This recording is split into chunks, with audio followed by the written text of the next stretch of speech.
یہ دیکھیں، مد لازم حرفی مستقل اور مخفف، یہ میں نے اکٹھا اس وجہ سے لکھا ہے کہ اس ایک مثال کے اندر مد لازم حرفی کا تو آپ کو پتہ نا کہ حروف مقطعات کے اندر جب حرف مدہ کے بعد یا تو تشدید آ جاتی ہے، تشدید آ جاتی ہے یا ساکن آ جاتا ہے تو وہ حروف مد لازم حرفی ہو جاتی ہے۔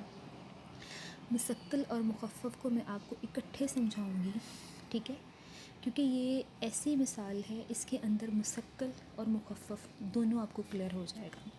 حروف مقطعات کو جب آپ نے جو ہے وہ دیکھنا ہے نا، تو اس میں مد لازم کو ہم کھول کے دیکھیں گے، توڑ کے۔ میں نے آپ کو بولا تھا نا، میں آپ کو توڑ کے بتاؤں گی کہ حروف مقطعات میں مد لازم کیسی ہوتی ہے۔ تو یہ ہم اس کو کیسے پڑھتے ہیں، الگ الگ پڑھتے ہیں نا، الف، لام اور میم۔ تو جس طرح ہم حروف مقطعات کو الف، لام اور میم الگ الگ کر کے توڑ توڑ کے پڑھتے ہیں، اسی طرح ہم الف، لام اور میم میں حروف جو مد لازم کو ہم نے چیک کرنا ہے نا، وہ بھی ہم اس کو کھول کھول کے ہی چیک کریں گے، ٹھیک ہے۔ جیسے آپ نے الف ایسے لکھنا ہے، الف، ٹھیک ہے، لام کو آپ نے ایسے لکھنا ہے۔ تو اب یہ دیکھیں، لام زبر الف، لا، الف مدہ ہو رہی، الف مدہ کے بعد یہ میم ساکن ہے، اور میم ساکن کے بعد یہ میم متحرک ہے۔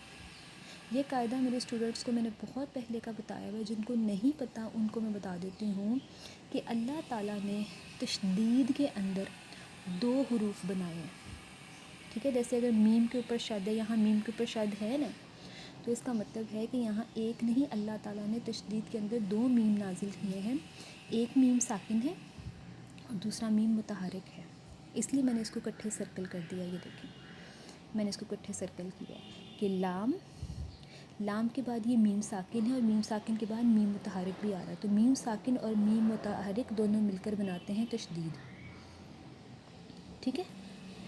تو حروف مقطعات میں حرف مدہ یعنی کہ الف مدہ کے بعد تشدید آ رہی ہے میم کے اوپر، تو یہاں مد لازم حرفی مثقل ہوگی، ٹھیک ہے، یہاں مد لازم حرفی مثقل ہے۔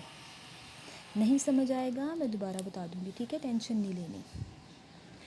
اس کے بعد ہے یہاں یہ دیکھیں، اب مد لازم حرفی مثقل ہو گئی۔ اب یہ دیکھیں، یہ کیا ہے، میم کے نیچے زیر ہے، آگے یائے ساکن ہے، ٹھیک ہے۔ یائے ساکن یعنی کہ یائے مدہ ہو رہی ہے، یہاں یا ساکن سے پہلے زیر آ گئی، یائے مدہ ہو گئی ہے۔ یائے مدہ کے بعد یعنی کہ حرف مدہ یائے مدہ کے بعد یہاں میم کے اوپر سکون اصلی آ رہا ہے، یہ دیکھیں، یہ سکون اصلی ہے۔ تو جب حرف مدہ کے بعد سکون اصلی آ جائے گا تو وہاں کیا ہوگی، مد لازم حرفی مخفف۔ تو اس کو ہم کیسے پڑھیں گے، الف لام میم، 6 کاؤنٹس پورا کریں گے۔ یہاں میم کے اوپر غنہ ہو رہا ہے، جن کے پاس پاکستانی مصحف ہیں ان کے میم کے اوپر شد ہوگی، جن کے عربک مصحف ہیں ان کے نہیں ہوگی، لیکن بہرحال میں نے قاعدہ آپ لوگوں کو سمجھا دیا، ٹھیک ہے۔ اب میں انشاءاللہ ابھی آپ کو وائس میسیج پہ بھی سارا سمجھا دیتی ہوں، ویڈیو آپ لوگوں کو میں شیئر کر دیتی ہوں، وائس پہ بھی میں دوبارہ سے کروا دیتی ہوں، ٹھیک ہے۔